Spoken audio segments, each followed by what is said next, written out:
Bonjour à toutes et à tous, aujourd'hui je vous retrouve en vidéo pour mon deuxième point lecture pour le mois d'octobre. Donc comme d'habitude je vais vous présenter 5 livres. Tout d'abord je vous parlerai de Cherche jeune femme avisée de Sophie Jomain. Ensuite je vous parlerai du tome 2 de la série Le chaos en marche, donc Le cercle et la flèche de Patrick Ness. Puis je vous parlerai du tome 3 de la série After d'Anna Todd. Ensuite je vous parlerai de Continuer de Laurent Mauvignier. Et enfin, pour terminer, je vous parlerai des choix de Clara de Sophie Di Paolantonio. Je vais donc démarrer tout de suite avec Cherche jeune femme avisée de Sophie Jomain. Pour ma part ici, j'ai donc l'édition France Loisirs qui est en fait un double tome entre Cherche jeune femme avisée et D'un commun accord, qui sont donc les deux romances contemporaines qui ont été écrites par Sophie Jomain. Sophie Jomain est surtout connue pour être l'auteur des séries Les Étoiles de Nasheed et Felicity Hadcock, qui sont des séries plutôt fantastiques, pour l'une young adulte, pour l'autre plus dans de la bitlit. Mais en l'occurrence, comme je vous l'ai dit, on est ici sur de la romance contemporaine plutôt classique. On va donc faire la connaissance de notre personnage féminin principal, Gabrielle, qui est une jeune femme qui a eu une carrière d'archéologue, mais qui s'est retrouvée pour des raisons personnelles exclue des chantiers d'archéologie et qui donc maintenant doit essayer de trouver un job de substitution pour pouvoir continuer à garder notamment son appartement parisien. Elle va finalement se proposer pour être engagée par un homme, Adrien de Béraille, qui à la base recherche une secrétaire pour son cabinet d'avocat. Elle va vite se rendre compte qu'en fait ce n'est pas exactement ça que le jeune homme cherche, mais elle va réussir à se faire embaucher et donc va devoir côtoyer cet homme, Adrien de Béraille. C'est un homme avec qui au départ c'est pas très bien parti, ce sont deux personnages qui ne s'aiment pas tout à fait suite à quelques mésaventures. Gabrielle est une jeune femme au grand cœur mais qui a tendance à se mettre dans des situations un petit peu improbables. Donc voilà, du coup au départ c'est pas très bien parti entre nos deux personnages, mais finalement comme on peut s'en douter, vu que c'est une romance, ils vont finir par se trouver des points communs et par beaucoup s'apprécier. C'est une romance que j'ai trouvée très jolie, j'ai trouvé qu'il y avait certains passages qui étaient vraiment très drôles. Sophie Jomain a une écriture vraiment, c'est ça, qui sait faire rire les gens. Il y avait aussi certains passages qui étaient plus touchants, des passages qui étaient un petit peu plus graves. Enfin voilà, j'ai trouvé que vraiment c'était un très joli roman, que c'était une petite romance fraîche et légère. Ça m'a fait du bien à lire. Je l'ai lu à un moment où j'étais un petit peu malade. Et c'est vrai que voilà, c'est une romance qui m'a un peu redonné le sourire. Je l'ai lu plus ou moins en lecture commune avec Émilie de la chaîne Emilix Lecture, dont je vous laisserai le lien en barre d'informations. C'est une fille que vraiment j'adore. Pour le coup, elle a pris de l'avance sur moi par rapport à la lecture, vu qu'elle n'était pas malade. Mais ça m'a fait très plaisir de lire ce livre avec elle. Et en plus de ça, elle aussi a aimé ce livre. Donc, du coup, c'était complètement positif. Je lui ai donc mis un 4,5 sur 5. Ensuite, j'ai donc lu le tome 2 de la série Le chaos en marche de Patrick Ness, donc Le cercle et la flèche. Je vous avais déjà parlé du chaos en marche donc, quand j'avais lu le tome 1, il y a quelques mois de ça. Le chaos en marche, c'est une série donc young adulte post-apocalyptique dont j'avais entendu parler par Marine de la chaîne Marine's Books. Elle en avait parlé et on avait vraiment dit beaucoup de bien. Elle avait dit que c'était une série young adulte qui était originale. C'était vraiment une série que pour sa part elle aimait beaucoup. Peu après, j'avais vu que ma bibliothèque proposait les 3 tomes et donc du coup je me suis dit que c'était l'occasion de la lire. Pour l'instant, j'ai donc lu le tome 1 et le tome 2. En plus de ça, la série va donc être adaptée au cinéma par les producteurs, il me semble, d'Hunger Games. Donc les rôles commencent un petit peu à tomber par rapport au casting. Et notamment, on a appris que l'héroïne principale allait être jouée par l'actrice qui jouerait dans le dernier Star Wars. Je trouve qu'elle correspond vraiment très bien au personnage de Viola, donc je suis vraiment très contente. Et donc, en effet, comme l'a dit Marine, c'est vraiment une série post-apocalyptique très originale. Pour moi, c'est une série post-apocalyptique qui m'a fait du bien à lire, enfin qui me fait du bien quand je la lis, parce que j'ai tendance en ce moment à en avoir parfois un peu marre des séries young adultes. J'ai l'impression qu'on tombe un peu toujours dans les mêmes clichés, avec des stéréotypes qui reviennent à chaque fois sur les adolescents. Ils sont parfaits physiquement, il y a toujours un triangle amoureux qui vient s'installer à un moment, c'est toujours des personnages qui hésitent tout le temps, qui sont un petit peu casse-pieds, qu'on a parfois un petit peu envie de baffer, qui sont assez immatures. Et en l'occurrence, vraiment, tous ces défauts-là sont des défauts que je n'ai jamais retrouvés dans la série Le Cagot en Marche. Il n'y a pas de triangle amoureux, nos personnages sont matures, ils prennent pas des décisions à la con, ils n'ont pas des réactions un petit peu débiles parfois, donc vraiment ça fait du bien à lire de ce côté-là. Donc voilà, pour ceux qui aiment les livres young adultes mais qui en ont un peu marre de tomber toujours un petit peu sur la même chose, je vous invite franchement à aller voir de ce côté-là parce qu'à mon avis ça pourrait vous plaire.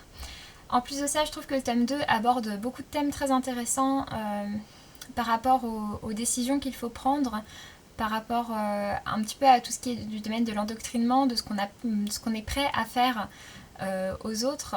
Donc voilà, j'ai trouvé que c'était vraiment intéressant comme lecture, ça m'a vraiment beaucoup plu.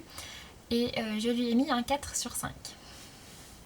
Ensuite, j'ai donc lu le tome 3 de la série After d'Anna Todd. After, donc avec moi, c'est une série... c'est une série, j'ai un rapport un petit peu bizarre avec elle, c'est une série que j'aime, dans le sens où je la trouve toujours très addictive, j'ai toujours très envie de connaître la suite une fois que je me lance dedans, donc à chaque fois je dévore les tomes.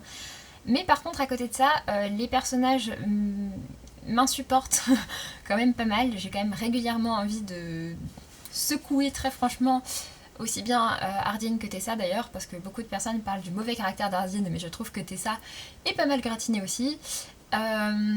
Donc voilà, ouais. Et puis en plus de ça, je trouvais qu'il y avait quand même un côté très répétitif et qui était très lassant, surtout dans le tome 2.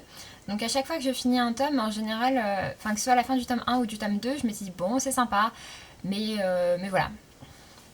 Et là, ce tome-ci, je dois dire que ça a vraiment été une bonne surprise pour moi. J'ai trouvé que les personnages étaient beaucoup moins insupportables, qu'ils s'étaient un petit peu calmés sur les réactions complètement disproportionnées qu'ils pouvaient avoir, comme c'était le cas dans le tome 2. Voilà, la relation est encore un petit peu bancale entre Tessa et Ardyn, mais en tout cas, ils ont un petit peu arrêté quand même de se faire la guerre, c'est déjà pas mal. Et puis en plus de ça, on a pas mal de nouveaux personnages, donc le couple Liliane et Riley, ainsi que le père de Tessa qui va faire son apparition. Et c'est des personnages qui apportent vraiment quelque chose de supplémentaire à l'histoire, qui lui permettent un petit peu d'éviter de tourner en rond. Donc j'ai trouvé ça intéressant aussi de ce côté-là, et donc pour une fois, ce tome-ci m'a donné envie vraiment de lire la suite, contrairement aux autres tomes qui me laissaient toujours un petit peu mitigée. Cette fois-ci, vraiment c'est un tome qui me laisse un avis plus positif que les 2 tomes précédents, donc je suis plutôt contente. J'ai donc passé une bonne lecture avec ce livre. Comme je l'ai dit, les romans After en général sont des romans qui sont très prenants, donc pour ma part ce sont des livres que je lis à chaque fois assez vite. Ce tome 3 fait 460 pages, il est un petit peu plus court que le précédent, mais voilà, je l'ai lu comme d'habitude très rapidement. C'est des lectures qui sont plutôt sympathiques. Et ce tome-ci est pas trop érotique, donc bon, After reste pour moi une série qui n'est pas à mettre entre les mains de tout le monde, mais qui est quand même assez soft de ce côté-là. Ensuite, j'ai donc lu Continuer de Laurent Mauvigné, qui est paru aux éditions de Minuit pour la rentrée littéraire. Et c'est pour moi l'occasion également de vous annoncer que j'ai été sélectionnée pour faire partie d'un jury étudiant pour le prix des étudiants France Culture Télérama. Donc voilà, j'avais envoyé ma candidature, j'ai vraiment été très ravie d'être sélectionnée. On est pas mal de membres jury pour cette édition. Et donc on a un panel de 5 livres à lire, et puis après donc, il faudra voter parmi ces 5 livres qu'on doit lire avant fin novembre. Donc j'ai commencé par Continuer, qui est le premier que j'ai pu récupérer, puisqu'en fait on doit s'échanger les livres entre nous. Et ça a été vraiment une bonne découverte pour moi. Donc les 5 romans sont des romans contemporains qui sont sortis pendant la rentrée littéraire. Pour celui-ci, on va donc suivre une mère et son fils, donc Sibylle et Samuel. Ils habitaient à Paris, mais Sibylle a divorcé d'avec son ex-mari, donc le père de Samuel. Ils sont partis habiter à Bordeaux, sauf que depuis quelque temps, leur vie commence un petit peu à partir en miettes. Sibylle commence à être assez déprimée, ça se passe pas très bien à son travail. Et puis Samuel, de son côté, commence à devenir en quelque sorte un délinquant, il commence à avoir pas mal de soucis. Les 2 personnages s'entendent vraiment très mal au début du roman. Et donc Sibylle va décider un petit peu sur un coup de tête qu'il faut que son fils change d'air, qu'il faut qu'il voit autre chose pour un petit peu lui remettre les idées en place et pour espérer pouvoir renouer une complicité avec lui. Et donc pour ça, elle va décider d'emmener son fils dans les montagnes du Kyrgyzstan, j'ai vraiment du mal avec le nom de ce pays. Donc voilà, ils décident de partir ensemble faire une randonnée à cheval pour essayer de se redécouvrir l'un l'autre, et puis en même temps chacun des deux personnages va essayer de se redécouvrir lui-même, de tourner un peu la page sur les aspects négatifs, de revoir les aspects positifs qu'ils peuvent avoir chacun dans leur vie. Donc voilà, j'ai vraiment bien aimé ce roman, j'ai trouvé que c'était très intéressant, je trouvais que les messages qui étaient dégagés à l'intérieur étaient forts et étaient beaux. En plus de ça, il est vraiment très bien écrit, donc pour moi vraiment ça a été une très bonne découverte avec ce roman. J'espère que ce sera également le cas avec les 4 suivants. Mais en tout cas, oui, celui-ci, ça a vraiment été une très bonne lecture pour ma part. J'ai trouvé que les relations entre les deux personnages étaient très intéressantes. Et puis en plus de ça, donc, on a pas mal de flashbacks, aussi bien au moment des études de Sibylle que du côté de Samuel et ses amis. Vraiment, j'ai trouvé ça très intéressant. On apprend vraiment des choses sur ces personnages. Et je les ai trouvés très attachants, j'ai vraiment beaucoup aimé leur histoire, j'ai trouvé que tout ce qui était du côté des émotions et tout ça était vraiment très bien décrit et que c'était un très beau livre. J'ai mis un 4 sur 5. Et ensuite, donc pour terminer, j'ai donc lu les choix de Clara de Sophie Di Paolantonio. J'ai un petit peu de mal aussi avec ce nom-là. Il est donc sorti aux éditions Flammarion en début de mois, et pour ma part j'ai donc été contactée par les éditions Flammarion pour en recevoir un exemplaire dédicacé par l'auteur. Donc du coup j'ai accepté. Il s'agit d'une romance contemporaine, un petit peu légère, on est un peu sur quelque chose du domaine de la chiclite. On va y découvrir nos deux personnages principaux. D'un côté, on a Clara, qui est une jeune femme dyslexique, dysphasique, très bordélique, qui vit à Paris et qui adore Paris. Et d'un autre côté, on va avoir Alexandre, qui est un homme un petit peu plus âgé, qui a un côté très sérieux. Il est chef d'une entreprise qu'il a montée, il est très riche, il habite également à Paris, mais il n'aime pas spécialement Paris, il aime surtout sa Corse natale, où il rentre régulièrement pour voir sa mère. Seulement, sa mère justement va décéder, et c'est suite à ça qu'il va rentrer en contact avec Clara, qui elle est donc opératrice téléphonique en quelque sorte pour une banque, et plus particulièrement pour le service de succession de cette banque. Ils vont donc se rencontrer par ce biais-là, et donc voilà, petit à petit on va avoir une petite romance qui va s'installer entre nos deux personnages. C'est un roman qui est assez court, il fait 220 pages. J'ai vraiment trouvé qu'il se lisait tout seul, c'est une lecture fraîche, c'est une lecture agréable, j'ai trouvé que la romance était mignonne, qu'il y avait certains passages qui étaient assez drôles.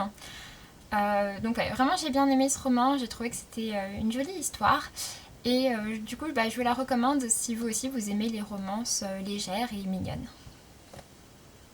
Je lui ai donc mis un 3,5 sur 5.